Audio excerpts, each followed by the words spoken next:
Hi there and welcome back to Blueprints for Little Spaces.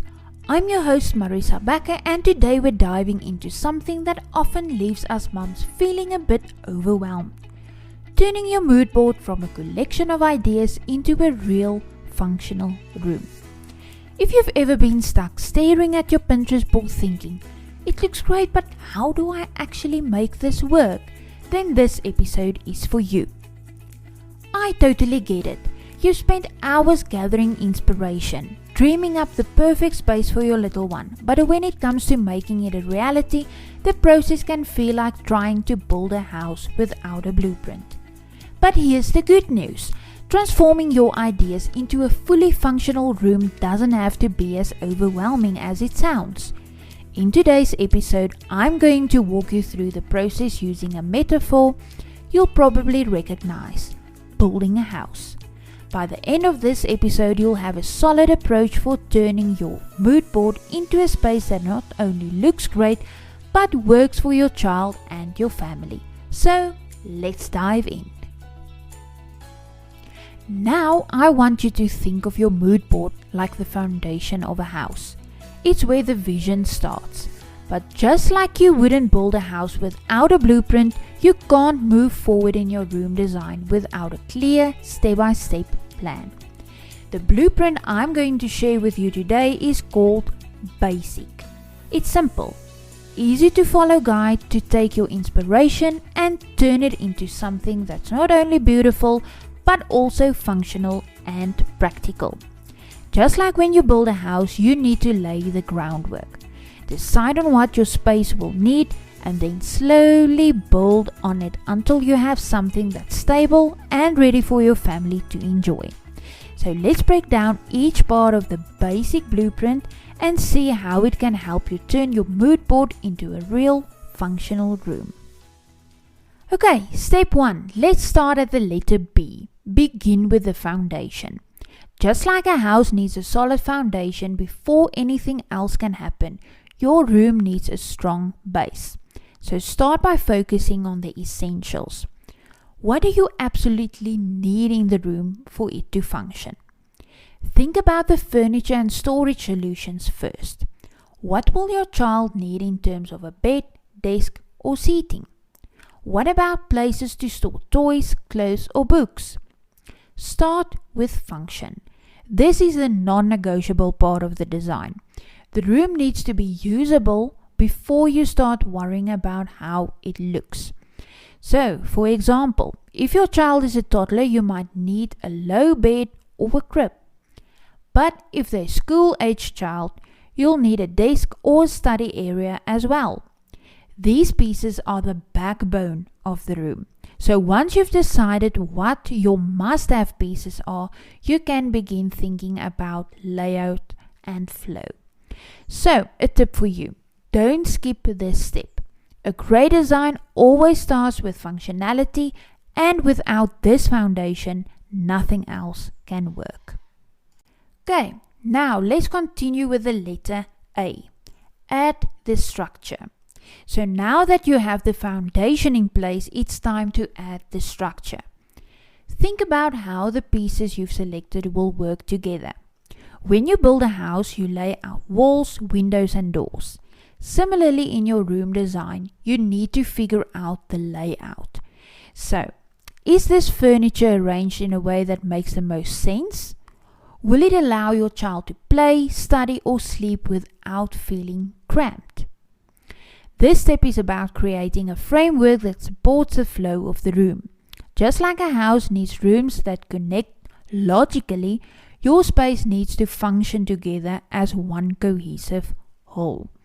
So, questions to ask yourself: where will the bed go to allow for ease of movement? Does the layout support natural light from windows? Are toys easily accessible for your child to clean up after themselves? This step is crucial because a room that looks beautiful but feels cramped or uncomfortable won't work for anyone. Think of it like the framework of your house.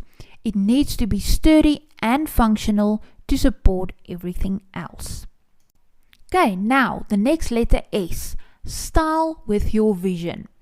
Now comes the fun part, adding your style. So this is where the mood board really comes to life. You've got the essentials and the structure in place, and now it's time to make it reflect your unique taste and your child's personality.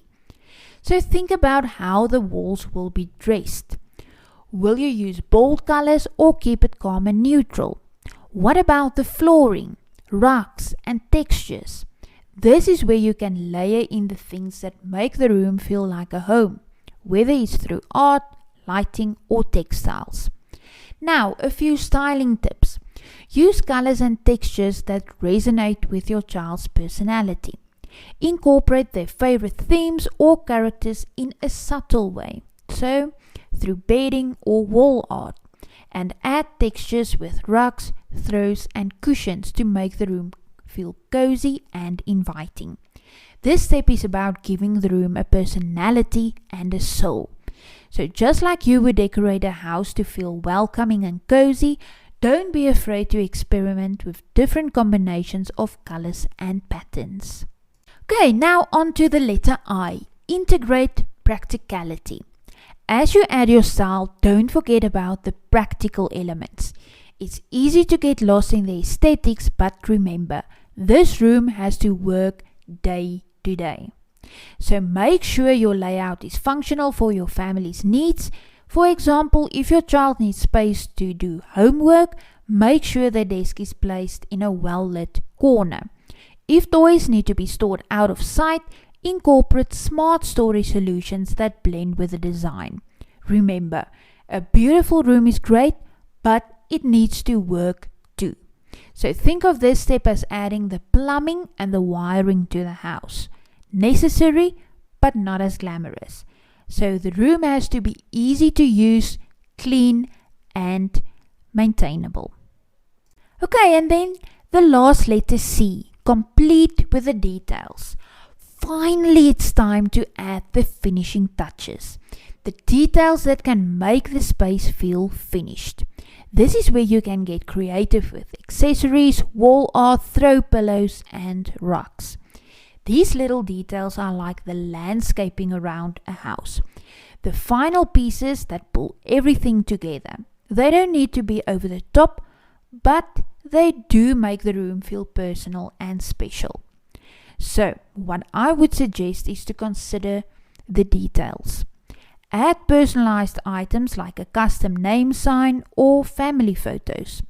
Play with lighting, perhaps a fun pendant light or string lights for a cozy vibe. Incorporate a mix of different textures like a fluffy rug or a unique throw pillow.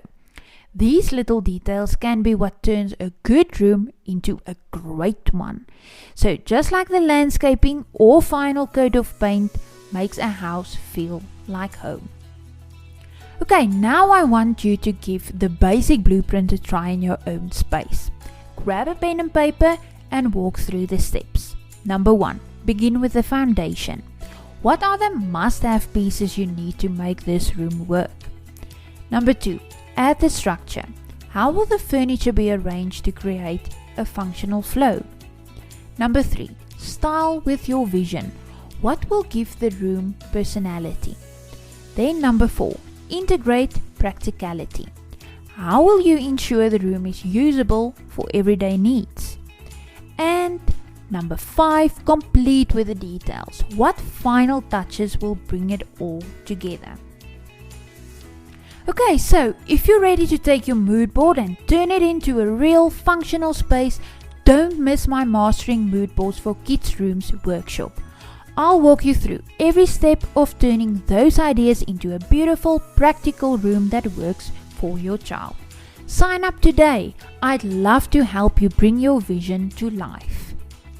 Okay, so thank you for tuning in today. I hope this basic blueprint helps you take your design from concept to reality. If you found this episode helpful, share it with a friend who's working on their own kids' rooms design. Next week, we'll be talking about how to design a room that grows with your child, so you don't have to redo everything in a year. I can't wait to dive into that with you. So until then, keep creating spaces that inspire joy and creativity. Happy designing!